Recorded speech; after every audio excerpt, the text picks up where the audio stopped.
Let's talk about CJ Stroud. Obviously, he's going crazy. Looking a lot better than some of the other rookie QBs right now. Looking a lot Every better than other some of the rookie veteran QB. QBs right now, as he's been, top 10-ish QB. I mean, CJ Stroud, is he now a top 8 dynasty QB?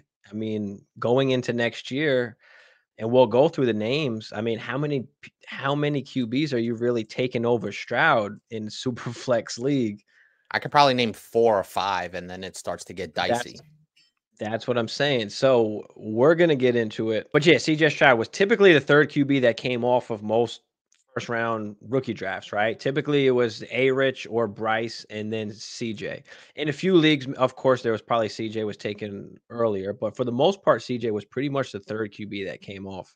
And now he's in that top 8-ish dynasty range where he's worth 3 plus ish first round picks in superflex leagues. So, what are we thinking about Stroud, Hammer? Has he officially solidified himself in at least the top 10? And what do you think of the future for CJ Stroud and what he can be? Yeah, I think to answer your first question, you kind of have to at this point, right? I think, you know what's funny? This kind of reminds me of Patrick Mahomes' first year. Not to the same degree of not as prolific, but just steady, consistent, really good production. You love what you see.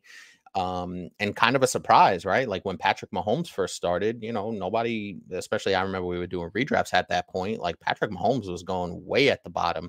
And then after a certain point, I think it was like maybe like the third or fourth game, people were like, holy shit, this guy is really good. We're kind of past that point where we know this guy is really good.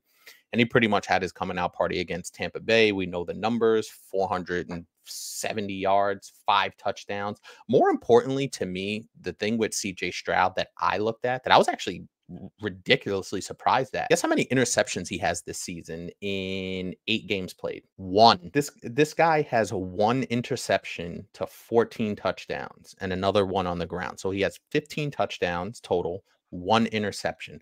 And it's not like he's throwing 20, 25 times a game. He threw it 42, 44, 47, 35, couple of 30s in there. So the volume is there. And for him to only have 1 interception, and these aren't dink and dunk passes, he's throwing bombs to Tank Dell. We saw Noah Brown get into the act last week. Obviously, he's got Nico Collins out there, Dalton Schultz. Like, it's just an embarrassment of riches out there when you look at it from a production standpoint. So CJ Stroud, yes, he is a top 10 guy at this point for sure. And like I said, I could probably get to 5 quarterbacks, maybe 6 if you stretch it a little bit. And then you start to say, maybe, I don't know, it could become a real conversation. All right, so let's talk about it. Dynasty QBs. We've got Patrick Mahomes. 1.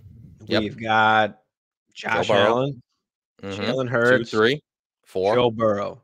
4. Is there a conversation for any of those guys? No, there isn't, and that's just because they are kind of, and that's also for a couple of reasons. Obviously, Patrick Mahomes, there's just no question there. Now, I will say this: Patrick Mahomes is getting really interesting with his wide receivers, right? Travis Kelce's getting a little bit older, so I'm not gonna disrespect Patrick Mahomes. Joe Burrow, there's no question he is ahead of Stroud. I don't think it's even close.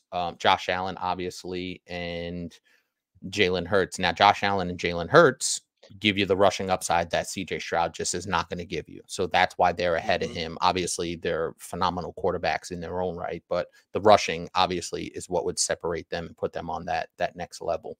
And then you get to Lamar, right? I think Mhm. Lamar is kind of in that 5 range. I still think I'm taking Lamar because of the rushing upside as well. So that puts him at 6. Is there anybody? Trevor Lawrence? Justin Herbert. Okay, Justin Herbert. They're kind of similar, right?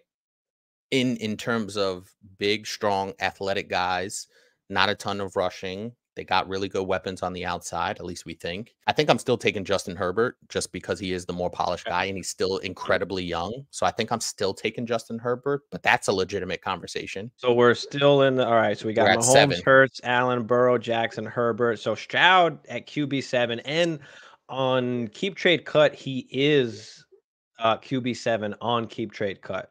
And that's where we get into the Trevor Lawrence, Anthony Richardson, Tua Tua's a good one. range, right? So Trevor Lawrence, Anthony Richardson, Tua. All right, let's talk about A Rich. Are we taking him over A Rich at this point? CJ's Yes, kind of already I am. proven himself, and he's been a healthy guy. So are we just saying fuck it? We're taking CJ Stroud over Anthony Richardson. I am, and I am a big proponent of being available, right? Your best ability is availability. And I said this on a previous show where we did some guys that we were concerned about. And one of the guys was Anthony Richardson. Accuracy was one of the concerns, but another concern I had was his style of play, right? He's a mobile quarterback. He's an athletic guy who does run the ball. And listen, he has phenomenal, phenomenal, phenomenal upside. But that phenomenal upside won't be won't mean anything if he's not on the field, right? And if you drafted him with your 102, your 103, he's not playing for you. So I think because I think I have more of a long-term shelf life with CJ Stroud, I think that puts him over Anthony Richardson. Anthony Richardson has a phenomenal ceiling from a fantasy perspective, but can he be banged up? Will he miss some games for you in the playoffs if we're strictly talking fantasy? So that is a concern of mine. Are you taking him over Trevor? Did you say? I forgot. Trevor was one of It's a the guys I combo. brought up, and then you brought up Herbert. That it's definitely a conversation. I still think Trevor Lawrence has a slight edge just because I've seen Trevor Lawrence do it at a little bit of a higher level and at a little bit more of a consistent clip. Now, it was basically the end of last year, so you can kind of make the argument that him and CJ Stroud are on the same plane, in my estimation. It's really Yeah, hard to yep, separate the two, to be honest with yep. you, because Trevor Lawrence was terrible his first year. He wasn't very good for the first half of last year, and then he kind of came on down the stretch, and we've pretty much seen a half a season worth of CJ Stroud, and we really like what we see. So I think they're virtually even. I'm with you there. That puts him in the 7-8-ish range. I don't know if I can go any further down than Tua? like Tua is the next guy in the conversation here. Like, are we taking Tua or are we taking CJ Stroud? There's still some concern for the injuries with Tua. Is there still some concerns for the head? I think there always will be, just because I don't think we'll ever get the image of, and listen, just to kind of veer off very slightly, the repercussions of what happened to Tua, we see that on a weekly basis where a guy gets knocked down, and if he's in concussion protocol, he's out of the game and he might miss a week or two thereafter. So the Mhm. repercussions of what happened to Tua still reverberate around the league on a week in, week out basis. So the fact that that can happen, and if it happens to Tua, then the alarm bells are going to go off. So yeah, I think I'm taking Stroud over Tua Fair. from that standpoint. But listen, man, it's super close. And how long is Cheetah going to be there? You know, Let me ask you this: is Lamar a question because of the rushing style? Like, and depending how you want to play, how you want to play Dynasty, do you go Lamar or do you go Stroud? What do you feel about that? Are you going with Lamar or are you taking Stroud? Lamar definitely is an injury risk, and you can kind of make that same argument that I made about Anthony Richardson. You could obviously you can't really throw Josh Allen in there because he doesn't miss games. He gets hurt, but he doesn't miss games. So he's kind of Winter the season. outlier, right? He's kind of the outlier for those athletic kind of running quarterbacks. That's a tough one. And I don't want to, I can't be a hypocrite and say that Lamar's injury concerns, doesn't have any injury concerns, because he certainly does. And he's not built the same way as an Anthony Richardson, right? He's not that, he doesn't have that physique. He's a more slender, slighter guy. Obviously, he's super electric, but I still trust it a little bit more because Lamar is a veteran, and I think when you have those injuries, you kind of learn a little something. And listen, the offense is different, right? He's not. I don't really see Lamar kind of taking a ton of hits this season. He is running a little bit, but I don't see him taking a ton of hits. He's getting out of bounds, obviously, which is something you got to do if you're that dynamic of a quarterback and you're going to be running around. So a little bit less with Lamar because he is more experienced. And I think he'll be able to kind of avoid some of those injuries that have nagged him over the past 2 seasons down the stretch. Let me ask you this, dynasty wise. Would you come off of a Joe Burrow for Stroud in the first? How high Would of a you would first are you we would talking? you would you tear down? Let's say it's In a a in a 12-man league, what are mid we in a let's say 12-man it's super a mid flex? first. Let's say it's a mid Well, first. 106, 106, 107. Yeah, let's say it could be a mid to late first. I don't really know. Could be anywhere from like the 107 to the 112 playoff team. I don't think I'm doing it just because Joe Burrow's proved that he's that dude. And Joe Burrow, it feels like Joe Burrow's been around a lot longer because we've seen him on the big stage for the Mhm. last couple of years. Joe Burrow's that dude, and it couldn't be more obvious than what Joe Burrow's done the last 2 weeks, especially that we've seen him get healthy. That is a prolific dude, and I think in the next year, year and a half, Joe Burrow is going to vault Patrick Mahomes as the best quarterback in the league. Getting bold, but yeah, Joe Burrow is definitely the real deal. Yeah, that's a tough. I think, I think it'd have to be like at least mid. I don't know if it has a chance of being late. I might not want to do it. But how far down does that go? What if we go to Justin Herbert? Would you do it if you had Justin Herbert? So let me just dive into it for a Okay. quick second before I give you my final answer. Is Yeah. the wild card with Justin Herbert is that coaching staff. That coaching staff is a major concern. I think I'd do it. We like Justin Herbert because he's a prototypical quarterback, big, strong arm, can make all the throws. He's pretty tough. Like, he's gotten knocked around and he doesn't miss a ton of games as well. So injury concern is not there as much as some of the other quarterbacks we talked about. So, but I think I'd do it though. There's something missing there. Like, he's 28 and 28 as a quarterback. Feels like something's off, and I think it is that coaching staff. And I don't know how long they roll with that. His receivers are getting a little bit older. Mikey Will out. Keenan's not going to be around forever. Eckler is a bit of an older running back when we're talking about tread on the tire. So yeah, I do that. I kind of reset the clock at the quarterback position and then get a first on top of it. Yeah, I think I like that too. For Herbert, because he's got to be at least equivalent in like to that 3+3-ish at least first round pick range. To obviously that you're not going to get a first because they're kind of obviously closer together, but throw a pick on either side and I'll take either of them. Like a second on either side, you know? Yeah, Yeah. so all right. So we're established that he's basically a top 8 dynasty quarterback in that 7, 8, 9-ish range. And then I guess you can, for me at least, Anthony Richardson, Kyler Murray, and so on. Yeah, CJ Stroud, man. And listen, and I think the thing that we also kind of have realized as well is he's got playmakers, like young playmakers. You know what I mean? When you talk about obviously Nico Collins, obviously Tank Dell, the Dalton Schultz signing looks like an absolute stroke of genius as a nice security blanket kind of underneath for a young quarterback. And then like I said, and then Noah Brown kind of comes out of nowhere last week and puts up phenomenal numbers. So there's plenty in the toolbox for CJ Stroud, and the arrow's already pointing up. Like, how much higher can it go? Can he vault into the top 5 next year? Potentially. I think there's still some time to be told about that, just because, it's. And also, don't forget, when the Panthers they traded away their best wide receiver. So that kind of put Bryce Young behind the 8 ball. They signed Miles Sanders, who's not very good. Fucking trash. He's not very good.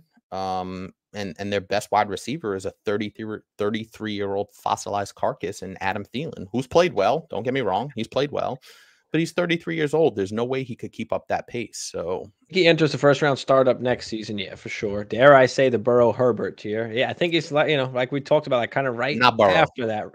Right after that, in that Herbert tier for sure. We love the mobile QBs until they get Hurts, and he got bent. Yeah, Hurts is even, and I don't have any Hurts or Lamar's. Like, I try and stay away from those guys. Yeah, he's surprisingly returned. Yeah, man, it's scary. Well, Jalen Hurts had some knee issues going into that game from a previous game. I don't remember which one it was offhand, but he had some knee concerns. So the bye week couldn't come quicker for Jalen Hurts and company to kind of get him rested, and hopefully he's available down the stretch for some of you guys. Not for me, because I'm not going anywhere in a hurry in that subscriber league. DS had someone said before the season it hit different. He said Burrow and Herbert are the same type of QB. Yeah, that's true. I would trade Burrow for Herbert plus. Yeah, I would do that too if I could get Herbert plus. I think you got to consider Stroud now. Yeah, for sure. For Herbert plus, maybe, but Joe Burrow he's QB2 in my book behind Mahomes until further notice. Let's put it this way: you have Jalen Hurts in the subscriber league, right? Let's just say someone's who had Joe Burrow said, "Okay, I'll give you Burrow and a second for Jalen Hurts." Yes. Is that a done deal? Yeah. Oh yeah. Here's kind of exactly perfectly basically what we're talking about in Stroud and tearing down.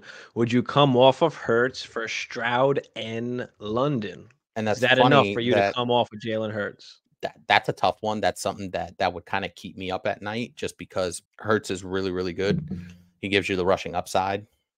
He's locked in right now, and he's been playing some really good ball even while being injured. But that risk of him not being there is very real, especially down the stretch. We saw last season it cost a lot of teams who were at the top of the league, right? Jalen Hurts was, right there in that QB1 conversation, and he gets hurt. So it's definitely something I would consider. I would have to wrestle over. I probably have to sleep on it for a night and really lock in, because that's a tough one. But all right, Stroud and London. Would I come off of Hurts for Stroud and London? Yes, I would.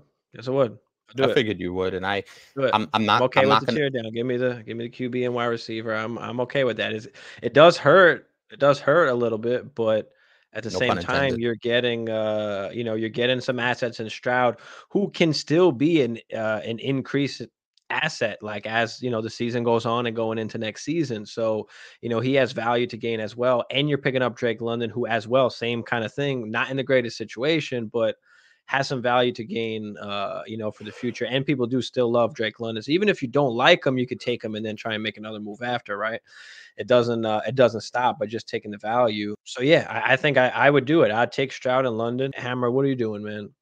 Couple of things I would also take a look at is what does the rest of my team look like? What does the rest of my wide receivers look like? Well, who's my other quarterback if we're talking about super flex? So if I've got Jalen Hurts and Jordan Love, I kind of want that rushing upside from Hurts to kind of make up that difference. Now I know CJ Stroud is really good, but he doesn't give me that rushing upside. So there are some other factors that I look at when making this sort of trade, other than it just being the players for the players. I kind of want to see what the rest of my team needs are. And now, if I have a really good quarterback, like if I have a Jared Goff, then yeah, I'm doing it. Like, because I know I have that stability at that super flex Mhm. position. But if I have a shaky QB, if I have a shaky super flex quarterback, I might be a little bit more hesitant, because Jalen Hurts does make up for that production with his upside.